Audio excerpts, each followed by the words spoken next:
Welcome, guys, to you got to look at the camera to another episode of This Could Be Something Interesting.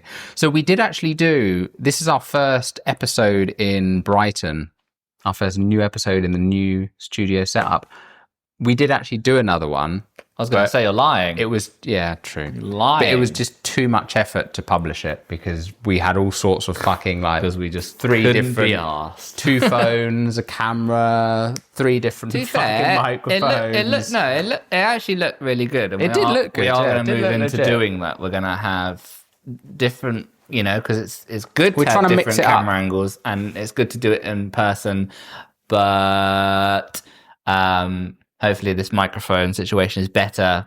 And simplicity is key as well. Yeah, we thought let's just chill the keep fuck it out. simple to figure out how the fuck it works, and then once we've kind of once we've got one episode in the bag, then we can start to get a little bit more advanced. But yeah, there's going to be some cool stuff we can do, and I think the next few episodes we've talked about doing like some reaction videos and like being able to do these in person now. It should open up. Yeah, some really cool. we're gonna spice it up a little bit. I think the reaction videos are gonna be really good. I was thinking about not just reactions, just or maybe it was just there's music stuff, but And we can have more in-person guests as well. yeah, and it just works In-person well guests. for my brain. I cannot concentrate over a screen. Yeah, that's true. Actually, it's pretty savage. It's too much. I actually saw you earlier You saw on me? the bus.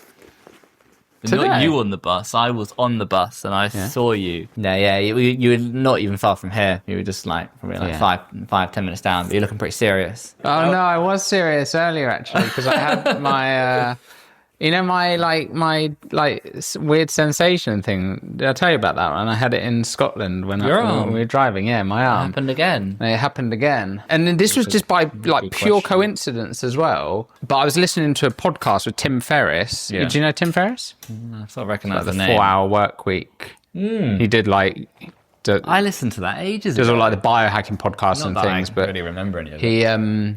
he was talking about like Lyme disease, and do you remember when I got this bite? Yeah. And the doctor said it looked like a tick bite. I've still got it. Like it hasn't gone away. Really? And he said it looked like a tick bite, and they put me on antibiotics in case of like Lyme disease.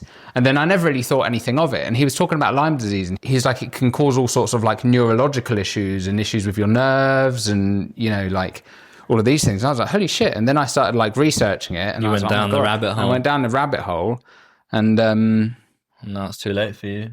but yeah, but then I was thinking, like, fuck, like maybe that's what it is. So I want to try and get, because they never did like a blood test, and apparently you can get a blood test, but apparently it's quite expensive to do. So like the NHS, like, It's a blood test to tell if you had Lyme disease. yeah, if you've had, because they say the tricky thing about it, like, because a lot of people, they can get bitten. Well, I think that's why I think they're quite on it. It's quite common procedure that people with bites, because of that reason, it can be Lyme disease. Yeah. And if it's untreated, But it what could did be they pretty put you on? bad.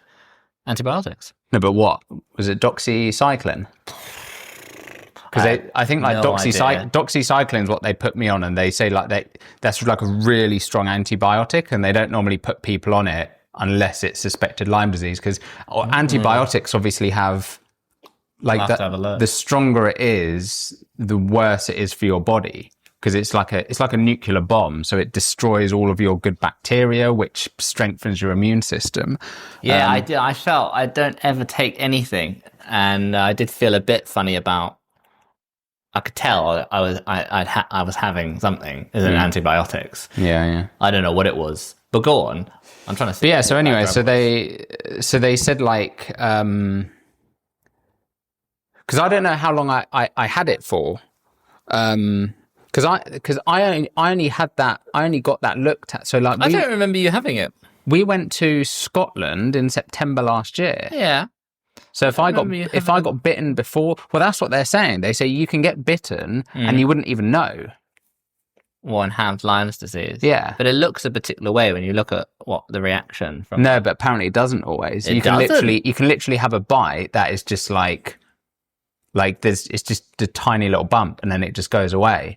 And then the Lyme's disease, like, and this is the thing with Lyme's disease, and the reason it's like really hard to track down is because like apparently so like it's super fast. It's actually really fascinating. They're saying like as a disease, it's like there's a theory that it was created as like a bioweapon, What, Lyme's disease? similar to like COVID. Yeah, because they're saying like They think they did something to the bugs with this, and they've made some kind of bugs. Yeah, the way it works in the body is like it basically develops like what's called a biofilm. So it's like this shield.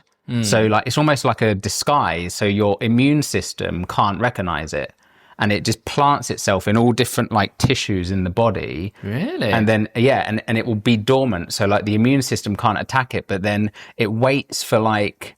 It's because apparently like this is a thing of it, because you can have people have flare-ups at like random points in their life. You never know when it's going to happen.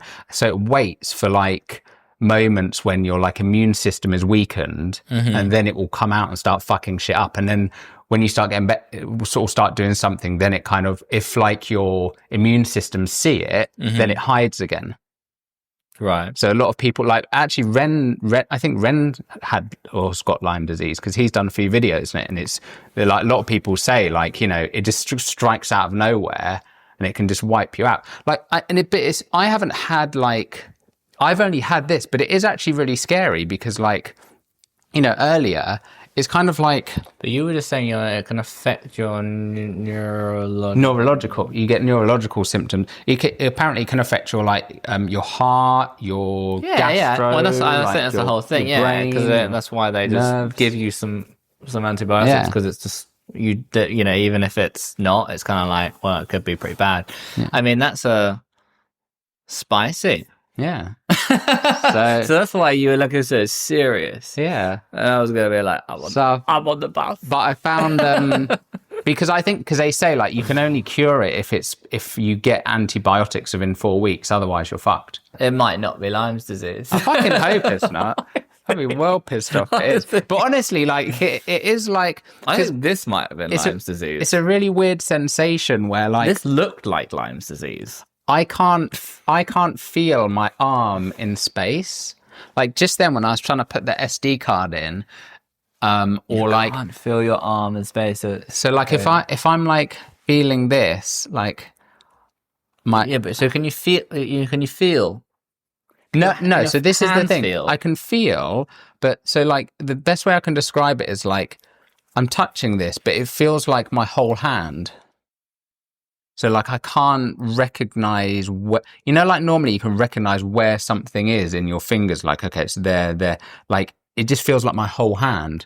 So when I'm trying to move it, it's kind of like, and when I was trying to get my keys out my pocket earlier, it's kind of like this weird, and I sometimes like, this is what I had before, and I'd like drop my keys because I couldn't like, I was like trying to. You're happy. You've got all the movements there. Yeah, no, and that's because when I saw the neurologist before, when I had the MRI, they said like your strength is there, but I think they're checking for like, because obviously they need to check it's not like a stroke, right? Because then your strength goes. So they're like your strength is there, but it's a sensation thing, which is like more like a nerve problem. Yeah, it sounds like a nerve. And it's like because the nerves like. And that can be caused by neurological symptoms, right? Because it's like your central nervous system runs from your spine, runs down your spinal cord, and it feeds your whole body. Or just hit a nerve in your shoulder or something. Possibly. I hope that's what it is. Because wait, when it's happening in Scotland, did it happen in Scotland? Yeah. So when did the bite happen though? I mean. Was that in Scotland? Well, that's the thing. I can't, because I never really check my skin. And so I only noticed that bite when it was like, it got infected. I see. So that's the thing. He said like it could have, because sometimes people can have a bite and then like months later, because it's like a wound, it can get infected. Yeah. So it could be that I got bitten before Scotland and then. So you're having a serious walk thinking about your Lyme's disease. Yeah. No, I think it's because I was listening to the podcast while I was walking. So I was like, what podcast? The Tim Ferriss one. Oh, you listen how I say you. Yeah. So I was catching you like. You were catching me mid-realisation. I've got Lyme's disease. You did look like someone that just found that they had Lyme's Just disease. been given bad news. And I was on the bus like, oh, if he sees me, I'm on a bus. That's so funny.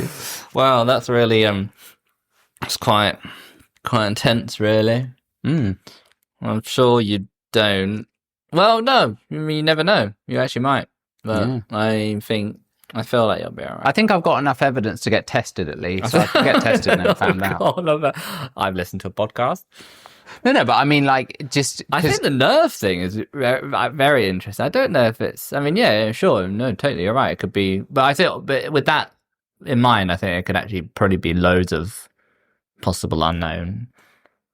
Yeah. Well, that's because that's the worst thing with because it's such a like broad spectrum disease. What, Lyme's disease? Yeah, is like the kinds of illness that can come out of it. Yeah, like it could be anything. Like all those symptoms could be caused by so many different things. Yeah. And because they're all so sporadic, it's like really. And this is the thing. It's like that, and that I think because it's an expensive blood test, the NHS really don't want to like. They just don't want to test people for it unless you can. But that's what I mean when I say I've got enough evidence. Like, I think if, like they've seen the thing, they know I've had this, for ages and it hasn't like gone away still. And then I've also been through all the MRIs and everything and they all came back fine. So like, I think it's like, well, you got to do something else. It sounds crazy though. When you say it feels like your whole hand though, do you mean like? I just can't. I can't. Can you? Does it feel? It feels like you could be holding it here. So like, if I put my hand in my pocket, it's like my hand merges into my pocket. Like it just gets lost. I'm kind of like, shit. Where's my hand? And is that the same with the rest of the arm? It does. It does extend to like the full arm sometimes. Like when I'm putting on my hoodie or taking my hoodie off, it's kind of like I lose my arms. It's like, where's my arms? Like, what's going on? It's fucking weird, man. Yeah, that kind of stuff is kind of freaky, when you you experience something. Yeah, that's kind of it's like because you're a bit like, what the fuck is going on? It's like I'm tripping or something. Where's my arm gone? Yeah, it's like a fucking permanent bad trip. Yeah. Your arm's disappearing. Maybe it's something magic's happening. Well, if it is a nerve, I probably shouldn't be leaning like that, actually. Yeah, you're like this the whole time. You're like, I don't know what's going on with my arm. Mysterious. So yeah, truly very mysterious. What is that thing? What thing? The white thing. Air quality monitor. Is that what it is? Yeah. Wow. 473. I can't remember what the measurement is of CO2. It's like parts per million of CO2, I think. Was that good? Yeah. The air quality is good in here. Yeah. Well, CO2, good CO2 levels indoors, you want them to be like no more than 1,000. 400 is what you'd get like being outside. So like 473, because I have my windows open all the time. So it's like proper ventilation. So like normally indoor spaces would be between like 6 and 700. You were struggling in here when you first moved in because the air purity was just so bad. And what you've managed to regulate it. Yeah. Windows open all the time. Windows open all the time. And even when I have them, because the air, so the PM 2.5 is like the particles in the air. So that's on 3 at the moment. If I have the windows closed, and because I've got the air purifier, then that goes down to like 0. Because obviously it just but when you've got the windows open, it's like the air purifier is cleaning it, but then there's always stuff coming in. I see. From outside. But it's like a trade-off because as long as PM 2.5 is under 10, that's good air quality. Mm-hmm. So it's kind of like this balancing act you want to get between like you want the CO2 levels to be low and good, but then you also want the PM 2.5 to be within a good level as well. Yeah. Well, I can't even imagine what it was in the old flat. It's never really even been something I even thought about, but I mean, that old flat that would have had it bad. Just some of the flats in Brighton just don't have. So just not designed for it. And because it would get so cold, you wouldn't open the windows. But it is interesting what you're saying. I have noticed the difference just having it in the bedroom and just leaving it on and waking up. And I'm like, oh, so a bit fresher in here, actually. Do you know, the funny, it's quite funny, actually, like, talking about this whole, like, Lyme disease thing, because I, like, other than this, like, nerve, and I think you are probably right. Like, it probably is just like a pinched nerve or something, because, like, I feel every year I feel younger. You like do? My energy levels are just fucking insane. Like, and this was one of the things when I was like listening to a video earlier about Lyme disease, and the guy was saying like, you know, pretty much everyone, like there's always exceptions, but pretty much everyone who comes to me with symptoms it's like they just have really bad fatigue and like terrible energy.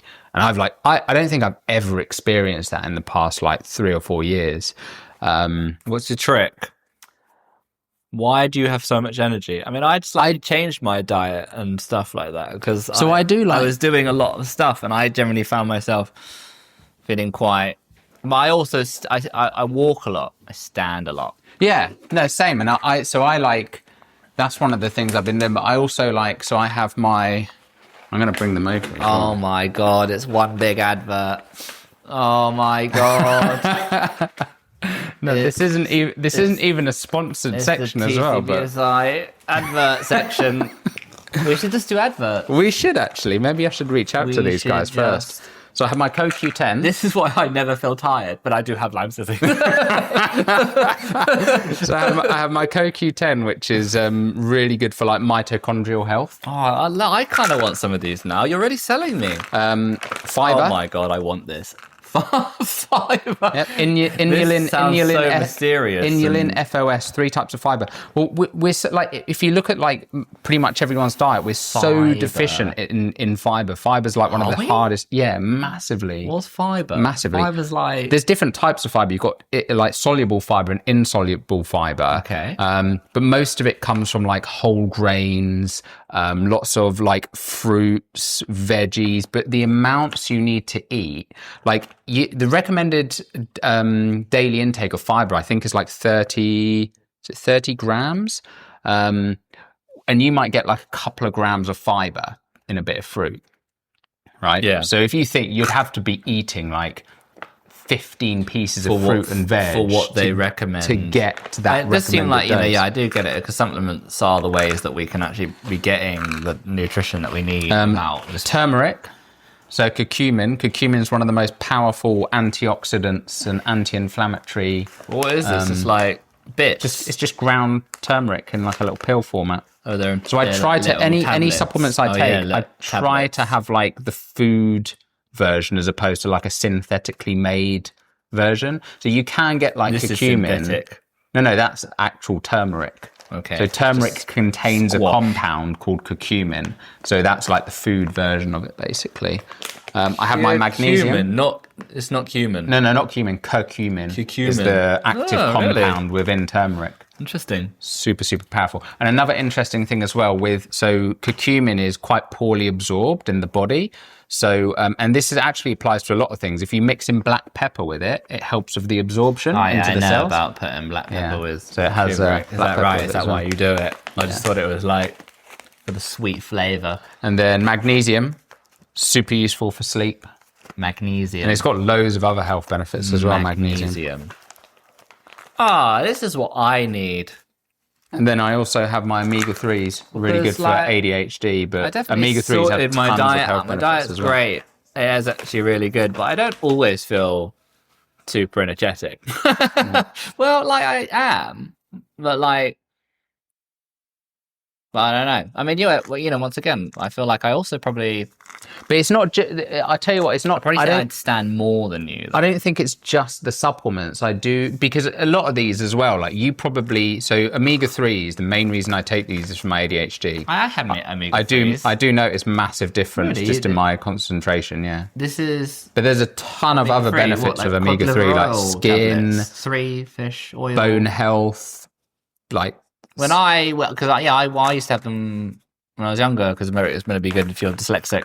And Yeah, I think a lot of neurological, because it's very neuroprotective. and that's why I went and got them again while I was studying something. And the person in the shop was like, "Oh, it's actually really for like women going through menopause and stuff." I think that's just all they knew, and I was like, "No, I think it's for this." And I was like, "That's what I knew," and she was like, "Oh, okay." I mean, it's one of those. That's sort of, it's got so many benefits. Yeah. Like, I think it's they just probably knew this amazing one for thing, everything. and I was kind of like, "Oh no, I think it's for this." I had them when I was younger. Okay. Thanks for that. Yeah, I think from an energy perspective, another thing as well You got is mushrooms as well.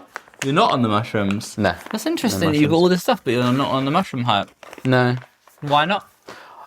So I They're freaking you out. have mushrooms in my diet. I try and have like shiitake mushrooms, which have also got a lot of very good antioxidant properties. One more thing as well. Oh my god, it's so exciting. So recently Is there a code to get a discount as well? No, there's not, but there should be. Green tea, organic green tea. It's too much for me. I have. It's not, honestly. If you have just a small cup, it's very low caffeine, like 40 milligrams caffeine. It makes me sweat. Well, green tea is another amazing antioxidant and very high anti-inflammatory properties as well. So green tea is a really good thing. I've actually changed to, and I got sold this on Diary of a CEO. So, You got the matcha. yeah, the Perfect Ted one. It doesn't have to be Perfect Ted, like any matcha, because I bought matcha before. Is that proper matcha though? Yeah, well, that's why I've got it, because I mean, there's probably lots of other ones that are better quality, but it's like, they call it ceremonial grade. I don't know what the fuck that means, but... Ceremonial grade. I remember when I researched matcha before, one of the things they said to look out for is ages ago. there's only certain places it grows in Japan. Yeah, and one of the places it grows was nearby to a nuclear... somewhere where there was like a nuclear disaster. So they said you want to try and avoid the stuff that grows there because it's probably got Is that for real? Yeah. What? Yeah, there's actually a plantation which is quite close by to where this nuclear plant was. I think it was nuclear, or there was some sort of like chemical leak or something. And I remember like having to research like what plantation it came from in Japan. That's amazing. But yeah, matcha's got something called, I think it's like ECCGs or something. Classic. And yeah, they have some incredible, like if you look them up, if you Google them, they've got some amazing, like profound health benefits on just cellular repair. So that's my supplement stack. But I think the other thing from an energy perspective that I've found has really helped. And again, this is where like anything to do with your diet, I think, is very, and even supplements is very like individual. Yeah, because everyone's different. Everyone's body's different. Absolutely, you've got different gut microbiome. And most of the time, people will be able to, like, you can tell. Listen to your body. Yeah, like that. 100%. Don't just listen to someone telling you a diet. 100%. And it's worth saying actually. So like all of these. So I have tried and bought probably like 40, 50 different supplements over the years. Like I've tried, and these ones are the ones where I've been like, okay, this I've noticed has been a profound impact. There's two kind of things I look for. One, it's like, do I physically feel better? And two, is this trackable in my biomarkers? So obviously I use my Aura and my watch to track my like sleep, my HRV, my resting heart rate, so I can kind of track those markers. But then I also get my bloods done quite regularly as well, so I can track certain biomarkers in my blood. And I only keep the ones that I know, and it's I go mainly based on like feeling, like do I actually feel better from these? So these are the ones I've kind of whittled it down to that work for me. Yeah, that's always the problem of like those health things. I get people who come to the coffee shop and they're like, can I put some of this in the cup? Yeah. I don't know, want to mix it up. And it's one of those things like when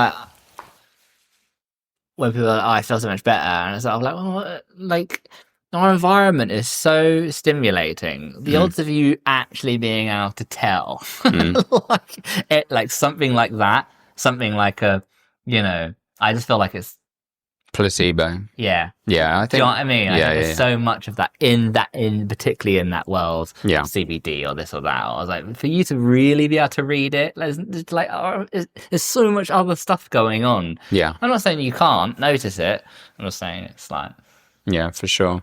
Kind of tricky. Diet wise though, like something that's what do you eat? really worked for me is just low carb, high fat. Do you have any carb? I do, yeah. I have between, I try and mix it up a little bit. So I have like between 50 grams, which is like just on the cusp of like ketogenic. Like ketogenic diet is like sub 50 grams of carbohydrates. Okay. 50 grams. So 50 grams at the low end on like a very low day when I'm just literally having fats, veggies, and... So you'll have that most days? Protein. You'll have that a day? I'll have maybe like 1 or 2 days a week I'm super low carb. Other days I'm between 100 to 150 grams of carbohydrates, and very, very little sugar as well. Like I try and have the only sugar I have really is from fruits, like just naturally occurring sugar in fruits. I try and avoid anything with added sugar. Yeah, like berries, pomegranates. What carbs do you have a day? What carbs are you having? That's literally it. So I don't have... But what carbs are you having? What are you eating? Apple, blueberries. I have pomegranates. For carbs? Yeah. They're carbohydrate. Yeah. Oh, the only other carb I have actually is, so I have Ryvita. So I'll walk you through what I've eaten today. So I had... that's what I want to know. I want... Ryvita with a tablespoon of extra virgin olive oil, which is another... Well, you just drizzle it on the Ryvita. And I had an apple. That sounds quite nice, actually. Scrambled egg. 3 scrambled eggs. Yeah. Do love a good egg. And I have this yogurt mixture I do. So it's... do you put butter with the eggs? Butter with the eggs? I don't actually know. You just do eggs? Yeah, just eggs. Yeah. Okay. I spray the pan with olive oil, but I don't. I have this yogurt mixture I do. So it's natural Greek yogurt. Don't get the Greek style yogurt because it's just full of fucking sugar and it's fucking terrible for you. Greek style yogurt? Yeah. People get caught up on that, yeah. So there's Greek style yogurt. That's what I buy. Yeah, and then there's I think natural Greek yogurt's a bit more expensive. It's like higher fat, so you want to get the high fat one ideally. Wait, Greek style yogurt, and then there's just Greek yogurt. Yeah, like natural Greek yogurt. So natural Greek yogurt, and I mix in. There's loads of sugar in it. I mix in whey protein powder, creatine, my fiber mix. I have mixture seeds, so like chia seeds, pumpkin seeds. I have mixed nuts. I have the blueberries in there, pomegranates. Wait, what's this in? A smoothie? No, in the yogurt. Oh. So I put the protein, I just mix that all up into it's really, really delicious. Sometimes as well, sometimes maybe like once a week, I'll get like a bar of like 90 to 95% dark chocolate, and I'll break up a couple little bits of dark chocolate in there as well. Wow. Super nice. Yeah. So that's one meal, and then what did I have for my last meal?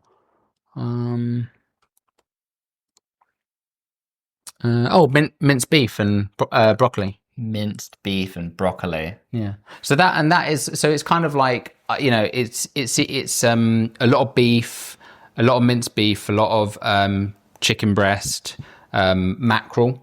Yeah. Never good. So I'll try and have like lots of fatty fish, so mackerel, salmon, sardines, maybe tuna. And then for fats, I'll have like kind of avocados, nuts, eggs. Again, the olive oil. Yep. And then the carbs, like I say, they really just come from the fruit or that Ryvita, which I generally will have that with. If I'm having some mackerel, I'm having some tuna or olive oil. I really thought of the carbs as coming from an apple. Yeah, I try to avoid. That's not what I think of when I think of carbs. I think if I want carbs, I'll have like a sweet potato. Yeah, sweet potato. I wouldn't mind having sweet potato. It's just I just can't be bothered to cook it. It's just laziness, really. Like sweet potatoes are actually, they've got a lot of fibre in there. Mash it up, they're fairly. Potato. I love it. Oh, it's so good. The other nice thing as well, they're quite low on the glycemic index, so they don't cause like huge blood sugar spikes. What, sweet potatoes? Yeah, and that was actually what got me onto that low carb diet. Is when I did this another thing that fucking Diary of a CEO sold me onto was that Zoe test. What's that? Have you seen those? Like the gut kind of, it's like a gut health. Was that a recent nutrition one? No, I did it a while ago now, but it's quite good. It's quite comprehensive. It's quite expensive. It's like 500 quid, but you do like a stool sample. What's that? You basically poo in a cup. Oh God! Off, yeah. Oh no! Imagine if you wrote the wrong address. And then it's like your name, your address, return to sender if it's lost. Oh my god, that's crazy. Yeah. So you do stool sample, you do blood test, so you do your bloods, and you also do. They give you a glucose monitor. I think it's called like a constant glue. So have you seen them? You like stick it in the back of your arm, and you get like an app on your phone. I'm quite interested to do it. Well, so this is what put me on to this diet, and again, this is where I highly recommend, like, just, you don't have to use Zoe, like any company that offers this testing, because food is, and supplements and things, they are so individual, and you need to understand what are you deficient in, how is your gut microbiome, and then they can give you personalized recommendations. And it was super fascinating because I was able to see in real time.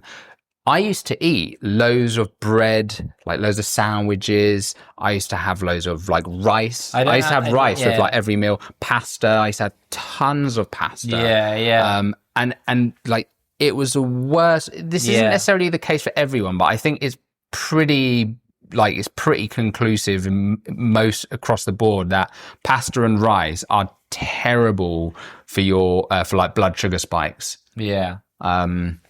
And our diets are so, if you look at like most meals. Yeah, I used to have pasta loads of pasta. Not really that much rice. And what else did you say? Not just that. And... even like white potatoes as well, which a lot of people have, really like have mash and things like that. Very, very bad for, at least when I checked really it for me. chilled out on, the pasta. Mm. And when I feel like from not having it and then... like when I do have it now, I can actually kind of like tell, as in before I just have it and it was like, oh, this is just life. As in you don't know that you're crashing. Do you know what I mean? You're just sort of like used to eating and being like, oh. But now I'm like, I don't have that feeling so much. Then suddenly when I have pasta, I'm like, oh God, there's that feeling again. Yeah. The feeling of like, pasta. Just like wheat and bread and dough. Yeah, like, bread don't have. If you look at like, because I used to eat tons of pizza as well, to be fair, and like, it was almost like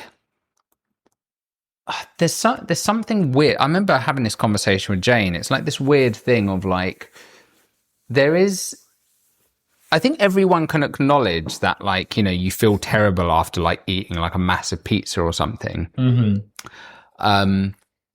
And, most people would say, oh, yeah, I only do it because of the taste and it's that initial dopamine. But no, there is something else. It's like similar to alcohol, I guess, where it kind of just like it switches off your brain in a way. Do you know what I mean? Like when you've eaten that much and you're just like vegging out on the sofa and you're like dead. Oh, God. It's kind of like there's some sort of weird cathartic like... Yeah, you're so stuffed that you're basically like... But it's addictive. It's an addictive feeling. Like, it's like being stoned or something. Yeah, it's kind of like I'm not going to do anything because I just need to stay very still. Yeah. To talk about it sounds kind of weird, but like there is something addictive about that. Addictive about the feeling of being stuffed in that kind of way. I mean, when you're in that moment, you always regret it. Normally, but like I don't know, it's a weird thing. I was super addicted to carbs before, and I never. And again, pasta was the one I just love pasta. It's only now like because Mum asked me this before. She was like, I just don't know how you like stick to doing that, and it's like. Because I know how good I feel, it's become way easier to stick to. Yeah. Like if you asked me back then to like, hey, just skip this pizza, I'd be like, no, I fucking want a pizza. Like I'm hungry. Mm-hmm. Do you know what I mean? Whereas when you've actually adhered to it for like a few weeks or a few months and you start then, because it takes a while to see changes, right? Because you go through cravings and sometimes like the cravings then outweigh the benefit. So you kind of have to get over that hill. Yeah. But once you get over it and once you feel like, oh my God, then it's kind of like, because there is still like if I see like a cookie, like I love cookies and ice cream. I love it. I still like if I see a cookie and ice cream, I'm still like, oh, that looks so good. And there's part of me that still really wants that. But it's very easy for me to say no to that now because I just know how terrible I'm going to feel and how good I feel now. And there is a funny relationship with just sort of like having food, or not like, you need to eat because you need the energy, but yet a lot of the time people end up they're eating stuff that's not going to really give them any energy. And there's this relationship where we're just not actually thinking about the stuff that you're eating. Is like, but it's so difficult. It's so difficult to get out of it, right? You don't think, because you think, oh yeah, well it does do something. I can tell I feel full now. I can tell I feel better. But you don't realize in all the ways it's kind of not actually making you feel better. But that's the kind of the really tricky thing about it, because it's so hard to get out of, because if you're on that kind of, carbohydrate loading roller coaster, or constantly chasing the next hit of insulin, it's like you come crashing down and then you need more. It's like you literally feel like you get like real physiological symptoms of like, no, I need to eat. Like I really need to eat. Like this is serious. Do you know what I mean? It's not like a joke. Like you really get that because your blood sugar level has plummeted. Like, and that is a real thing, right? It's not like nothing to fuck around with. Like you do need to eat. So to get out of that is really fucking hard. And that's why people just stay stuck in it. I don't think I would have broken out of it unless I had actually had that glucose monitor and I had actually seen it. Because it's when you can actually see something, it kind of becomes a bit more real. You're like, you can't really ignore it then. You're like, oh shit, I see what's happening now. I actually see this cycle that I'm on. And that makes it very, very real. Whereas when you don't really know it, it's like, what's that expression? Out of sight, out of mind. Yeah. It's kind of like, oh yeah, I know it's probably not good, but it's fine. Like, I'm hungry. Like, sort it out another time. Yeah.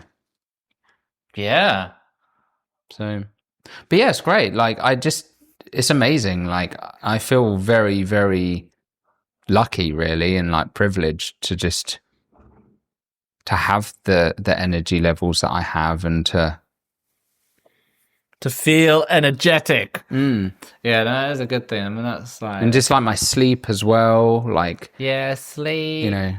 Constant, like... Constant 8 hours a night. Minimum these days I get 7.5. Usually I'm pretty much like bang on 8 hours. Do you go to bed early for that? My bedtime kind of varies between 10 and midnight, so not super early. And then when you get up, get up at, again, depends when I've like fallen asleep, so either like 8 o'clock or 6 maybe earliest if I've fallen asleep at like 10. 6 is the best time, I think, to be up. 6 is what it's all about. But it does mean you do need to go to bed. Like you just gotta actually go to bed. But a couple other little things I've been trying recently, actually, that you might like as well, is having glass of water, like at least like a 500 ml of water before coffee. I think you mentioned to me as well, like Andrew Huberman had on his podcast saying about these studies on, it's something to do with the cortisol levels. I can't remember exactly what the science behind it was, but having caffeine as soon as you've woken, there's a certain then you shouldn't do I don't know if it's a hormone or a molecule or something, but it basically like dampens out the caffeine, so you get that initial caffeine hit, but it crashes like immediately after. Whereas if you wait just about an hour after you've woken, where I think it's your cortisol levels that then come down, the caffeine is way more long lasting, really? Way more sustaining. And I've noticed it is actually really big impact. So you've been what? Just having so I have water. I have like a water. I have a pinch of pink Himalayan salt and a little bit of lemon in there because it's like a just a nice electrolyte replenishment, and the salt just helps you to absorb, because because I have filtered water as well, and filtered water, you don't have those electrolytes, so it doesn't get absorbed into the cells, it just kind of goes through your body. So the salt just helps it to be absorbed, the water to be absorbed into the cells. And then I have my coffee afterwards. And I've actually started recently as well going up onto the roof terrace and having my coffee on there to try and get a bit of sunlight. Yeah, because that's another thing I've been looking into, is like the power, the kind of healing power of the sun. And like, people do like infrared therapy. You can get like infrared lights and things. What is infrared therapy? So it's like you can buy these like panels, like, have you seen them, like the red lights? And sometimes people get like infrared masks they put on their face. Have you seen those? Yeah. So you can get like infrared panels and things. So it's near infrared light. It's a certain frequency of outside time is. It's not even just the sun. I actually just think being outside is 100%. It is way more than just sunlight. And there's different like bands. So like in the morning, that's when you get a lot of infrared light, like during the sunrise, the early hours of the morning. Okay. And then during the day, like between 11 and 2, when the sun's overhead, that's when it's more UV, like UV radiation, and that's where UV obviously can be quite, and that's why they say you should avoid the midday sun. Although something really interesting I found out recently as well is that apparently if you get infrared light in the morning, it gives your body the ability to produce what's it called? Is it melanin that protects your skin from UV radiation? If you get it in the morning. So that's because people always say, like, well, how did our ancestors live outside without suntan lotion? The red light. Yeah, it's like, how did they live outside and get no sun without suntan lotion? It's like, well, because they were outside all the time. Yeah. So when you think about it, it makes sense, right? Because that's how we're like genetically, like just historically. You can kind of. I just feel like when people like at a festival, like the kind of tan that people get, it looks healthier. Do you know what I mean by that? Yeah. And because there is something like, even if it's not that sunny, it's just you're outside the whole time. It does do something super good to your skin. Yeah, I think like you could even see it as going for a walk or going for exercise, but I actually think I just see it as outside time. Like get a certain amount of outside time every day. Just do it. You don't like fuck the town centre. Just be outside. Like you are meant to be outside. So there's a thing as well. Me and Mum were looking at this for Mum's kind of like treatment plan, there's an actual. I think it was like a term coined in Japan called forest bathing. There's an actual Japanese name for it. I can't shuru. I can't remember what the name is. I'll probably butcher it, but it basically means forest bathing. And it's walking through the forests. And there's actually a lot of science behind it. And effectively, because I asked ChatGPT when I was with Mum, I was like, what is the mechanism that this is providing? Because it's got these incredible benefits. Like it boosts natural killer cells. So natural killer cells are like, the way people describe them is they're like the kind of SAS of your body's immune response. Like they are like the elite cells that can fight cancer, like fight all these things.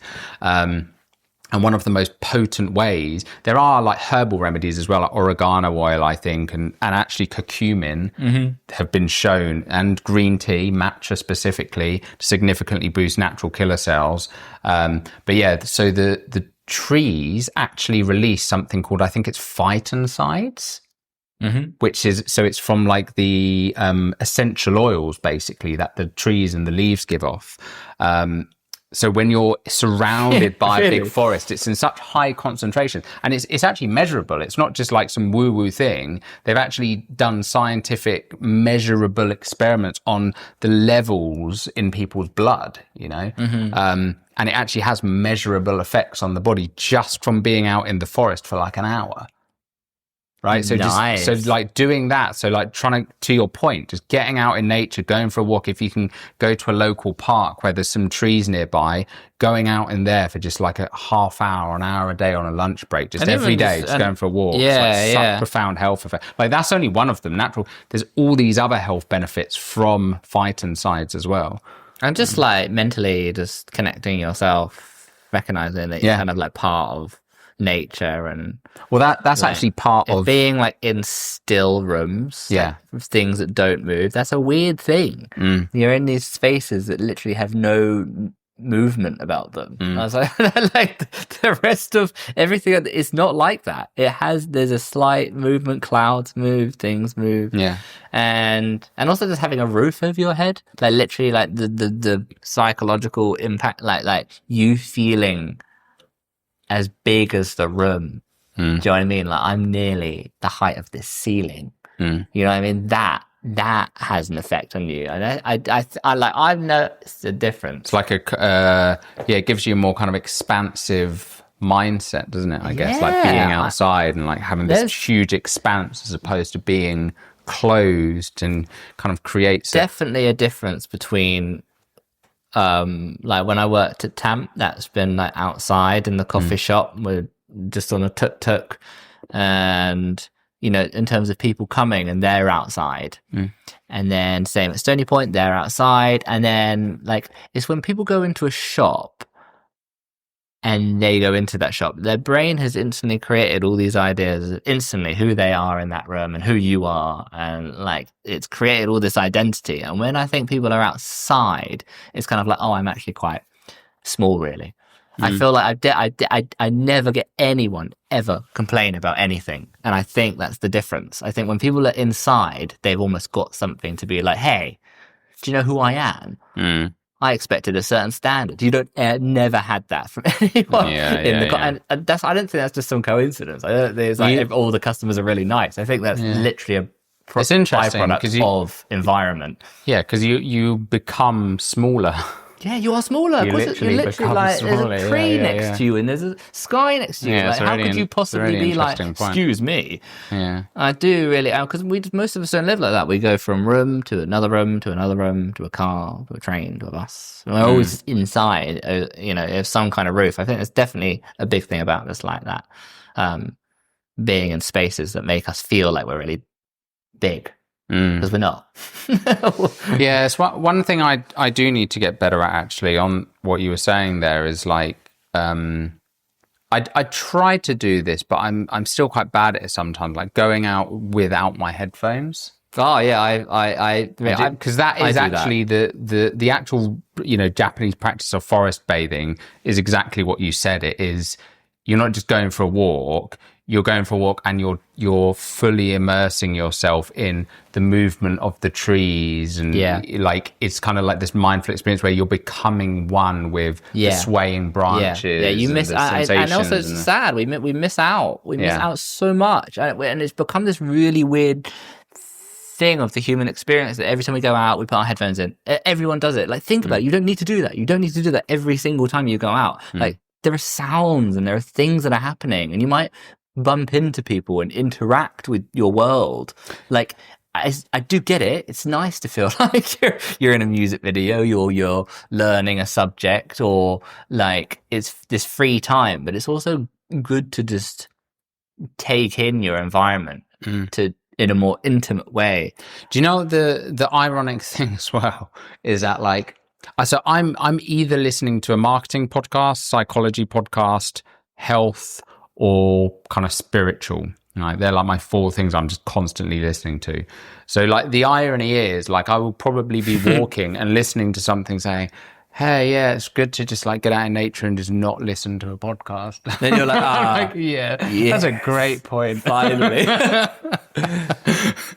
While I'm listening to them fucking telling me not to listen to a podcast. Yeah. But yeah, no, I definitely need to be more intentional with that. And even like, you know, Bluetooth in your ears. Yeah, 100%. Signal, like, it is like you. Like, well, actually, I use wired one when I do go for that reason. Yeah, for that reason. Yeah. What kind of wired one? I do have Bluetooth headphones, but I try and only use them like very rarely, like if I'm out and about. But really, yeah, I just have wired one. But it's annoying because I've got like a USB-C adapter on my phone. So because you know all phones now, they got rid of the headphone jack. I think we could all agree annoying that we don't want that. No, 100%. We could say to every phone company, like, it's all fucking great and everything, but headphones are still a very common adapter. Do you know what? We want to be able to do that. There's also something really enjoyable as well. and maybe it's just my ADHD and like having something to fidget with, but I actually really love like going outside and having to like untangle my cable. It always gets fucking tangled up. You're like, finally. Yeah, it's really enjoyable. Like I'm walking and then I'm kind of like, just untangle it. It's like a mindful experience, in itself. It's like I don't always feel like that with wires. No, I love it. Not my experience with wires.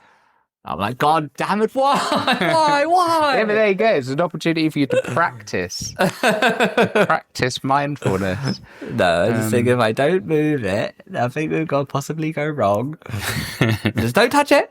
We'll be fine. And another thing, though, to what you were saying about, I think we were talking about this the other day, right, with the lights.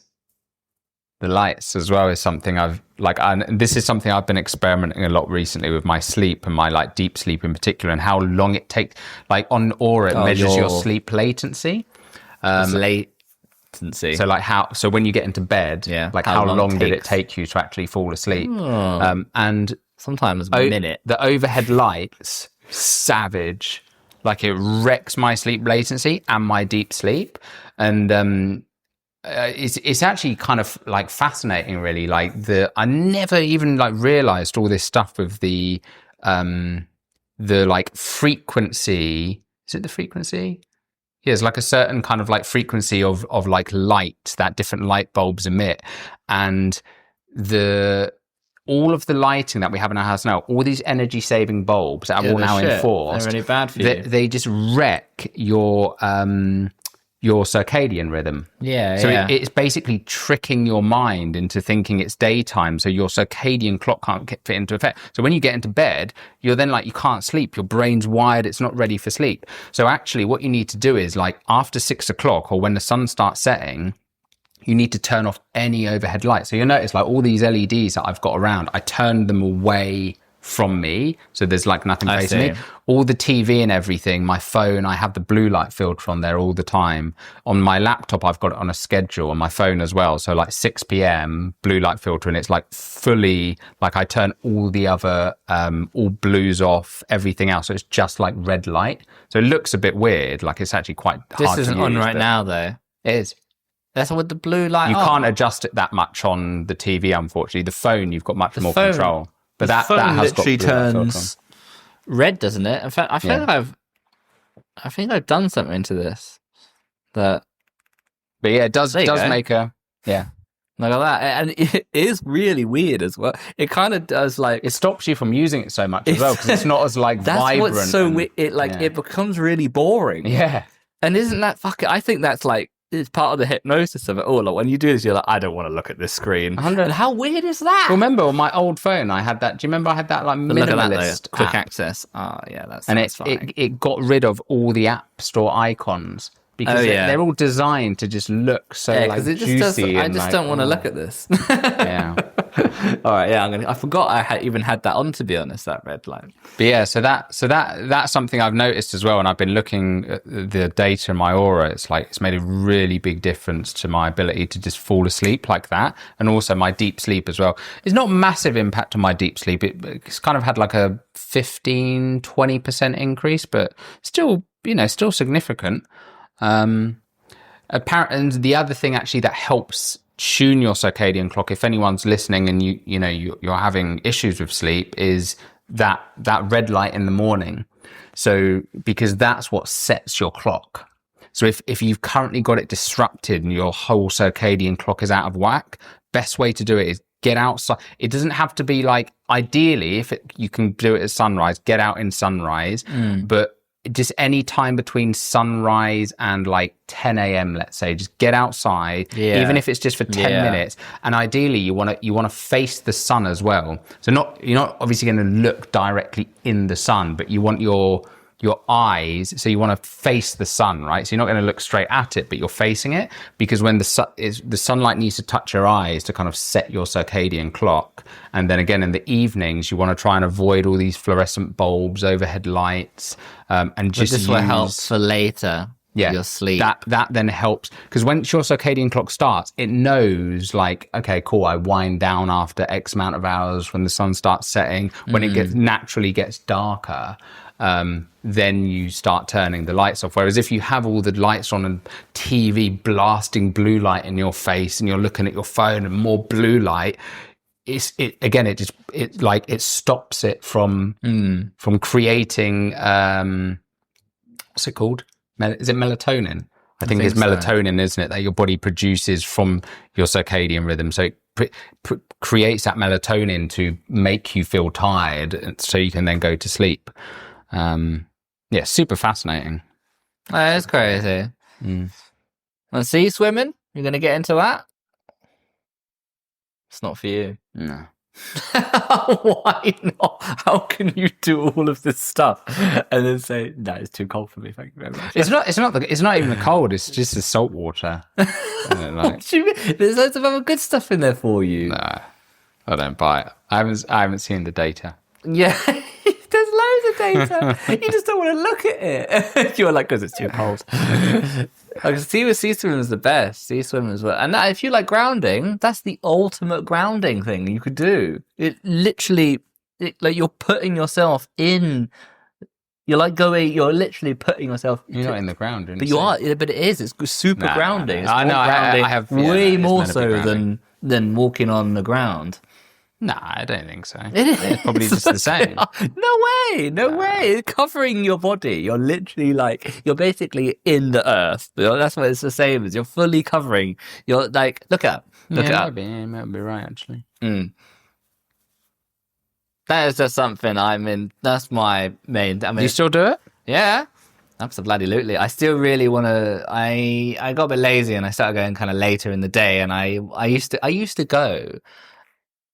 First thing, I did it for like a year of getting up at 6, and I'd fly down on my scooter, and I'd be in my big long puffer coat, and it was 6:30 going down, and it'd be freezing middle of the winter, and I'm like, why the fuck am I doing this? Yeah, but I remember feeling excited, and being like, I actually can't fucking wait for it. I was like, sometimes it would be extra cold, and I'd be like, oh, it's gonna be fucking good today, and it is honestly, I think nothing like that. That and just because it's not just the cold water, it's connection to nature, and it's to do it's rare that you get to do things in life that feel really real, definitely real. Does that mean a lot of things you do in life sort of feel a bit like an idea? No, it's true. I think it's a really good point. When you're in there, you're like, this is definitely fucking cold. Yeah, it makes you feel alive, doesn't it? And it's also kind of scary because it's the ocean. Regardless of whether it's even wavy or if it's just it just has this epicness about it. And I had times where the sun would be coming up and then suddenly you get loads of birds fly over your head, and when that's a first thing that you do that day, it's pretty cool. Yeah. That's the first thing you do. Yeah, maybe I will. I think it's one of those real that changed my life. Honestly, it was just the most amazing thing. But yeah, I'm going to start trying to do that. But it's funny, I moved closer to the ocean. I could get one of those bikes, I guess. I think they've got a bike station. What are they called? Beryl bikes. What, the Brighton bikes? Yeah. Yeah. They've got one outside the front, so I can maybe just take one of those, just fucking whiz straight down the road. Yeah, and also just be on a bike. That also does that as well. Cycling's fucking great. Yeah, maybe I'll add that to my routine, honestly, twice a week. It is mad, the fact that you can do that so early. And it just you'll be amazed at the feeling that you'll have. I mean, I just really think that's. But yeah, I moved closer to the sea and then I just stopped going early. It was really weird. It was almost because I was further away, I knew I needed to get up early. So I just sort of got up. And that's when I was living in a really cold flat as well. So sometimes I'd come back, I'd still be off. And because the heating was so bad, I'd come back and I'd put the heater and it would just blow in front of my face. I was like, oh, this feels so good. But it is honestly, it's the best feeling though. If you can get into it. It's cold at the moment. It'll be cold. Yeah, not as cold as it's going to be in January. That's the sweet stuff. That's the sweet spot. But yeah. Yeah, I like it. If you can do that, I think it'll make a big difference. You'll be amazed You do sea swimming, and I'll take all those tablets you've got. That's what you can get from today. Sea swimming and, buy some drugs. Buy some drugs. Buy some drugs. Sponsored by. To be fair, I am quite like anti supplement with a lot of things. Like I do, you remember I used to have like Huel all the time, and like I was like all protein bars, like we were talking about that recently, like all the fucking processed foods. And like now I'm really trying to just strip out, any like synthetic supplements. And I think that's why I used to have a lot of stuff like that. And even like my protein, I try and get like grass-fed like whey so like the dairy that it comes from, the cows that it comes from, it's all like grass-fed. So like grass-fed organic whey, unflavored, so it doesn't have all the artificial organic whey. Yeah. So the did you say the dairy that it comes from? Yeah, it's grass-fed. Like pasture-raised, grass-fed. Where'd you get that? You can get them on like most like organic whey. It generally is, yeah. Is that how they do it? Yeah. So I am trying to be more conscious about like what I'm eating now. So again, these like even like these, just getting the turmeric, like the food form instead of the like a synthetic made curcumin, if that's even possible. I don't know. But yeah, I'm trying to kind of move away from some things like where possible. I'm just trying to remove them and just have like the whole food forms. But there are some things like vitamin D3 is one of them, right? Where especially in the UK, like I think most people. Oh, actually, did I? Oh yeah, didn't mention my vitamin D3. So my vitamin D3 and K2, 4,000 IUs I have. You didn't mention that. What's that stuff? Cough up. Vitamin. I mean, that's it, actually. If you're feeling, quite sluggish sometimes, that does make a very profound difference, and it is something that vitamin I think they D3 say like and K2. 90, probably more than 90% of the population are severely deficient in vitamin D. Like severely deficient. Yeah, it's like the kind of fat soluble. I think it's like one of the only vitamins that is actually like fat soluble. It's very like so it's absorbed into all of your cells in your body. Yeah. Vitamin D3 and K2. Yeah, K2. I think it's something to do with. Are there lots of different D? Yeah, D. There's like loads of. Yeah, I think D2, that's the main one. I think the reason they pair it with K2 is something to do with like calcium.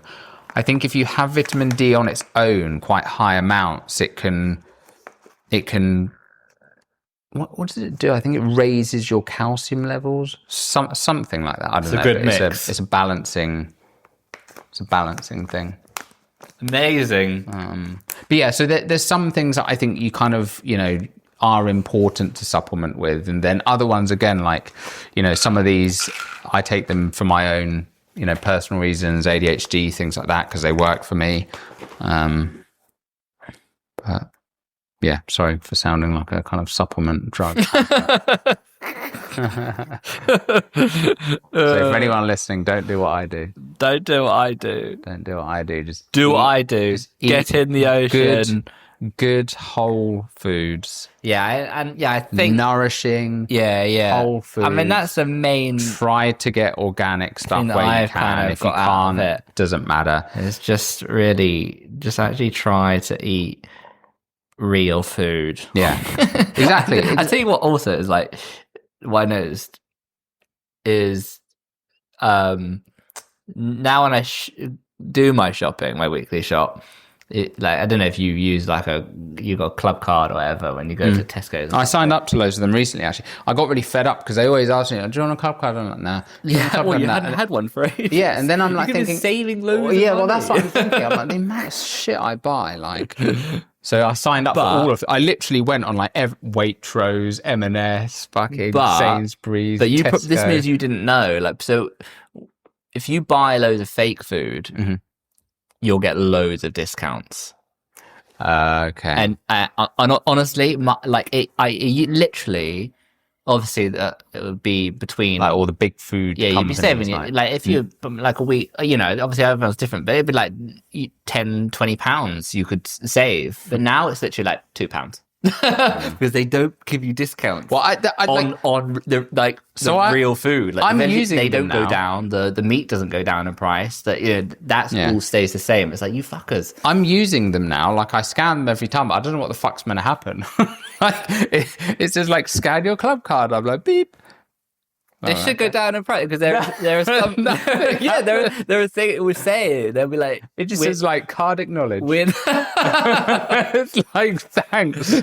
Well, I think some of them, there are some that you just get points or something. I don't really know, but I think they should have a thing next to it, like you'll get it with a club card or whatever. You'll get they did. No, I have seen that. Like, to your point, I have seen some. Like chocolate bars will say, normally this much standard price or members price is this, and I'm like, exactly I'm not fucking buying that. Like, it is crazy though. It's funny how that all annoying. The discount is just on that food. I find that really entertaining because I just used to think it was a really big difference, but it's like the fact that it's only on the food that's kind of like junk. Sucks. And it's not like it's not on some things, but it'll be hardly anything. You're not going to save that much through them, but yep. Welcome to the world of club cards. Welcome to the world of club cards. Not impressed. Well, that was spicy, wasn't it? That was spicy. That was a spicy piece of pod. Nutrient-rich, vitamin dense information. Yeah. Everyone's going to be like, God, I need to sort my life out. They literally just eaten a big fucking thing of pasta. Yeah, probably. And they're like, God, what am I? They're like, fuck you. Fuck you guys. They're like, I'm going to go and get a fucking chocolate bar. Yeah, but to be fair, chocolate's great. Chocolate is fucking great. Hey, look, I'm not preaching. I fucking love chocolate. This is it. Chocolate, ice cream, cookies. Yeah, like, we need to do the next one talking about all the glorious stuff out of the shit food. Just go to town with it's fucking the best. The pizza's the best. To be fair, we were talking about that. Ice cream. I had it yesterday. I had an ice cream yesterday. Yeah, we'll have to do an actual live taste test. That's what we were talking about, doing like a reaction episode. Red velvet cheesecake ice cream. Whoa. And you know what? Delicious. We need to do that for the next one. We need to do some reaction episodes. We need to do like a taste test one. We need to do a taste test one. Music reaction one. So it's just not just taste test. We'll just fucking eat pizza. Us eating. Yeah. We should do an eating one. It'll make a very nice audio podcast experience, so won't it? And then we could tag this microphone in it. Like the microphone sponsored by DJI. Yeah, it's really good. Yeah, to be fair. All right, guys. Thank you for listening. Yeah, thanks a million. And, we'll see you in episode 3000. Episode 3000!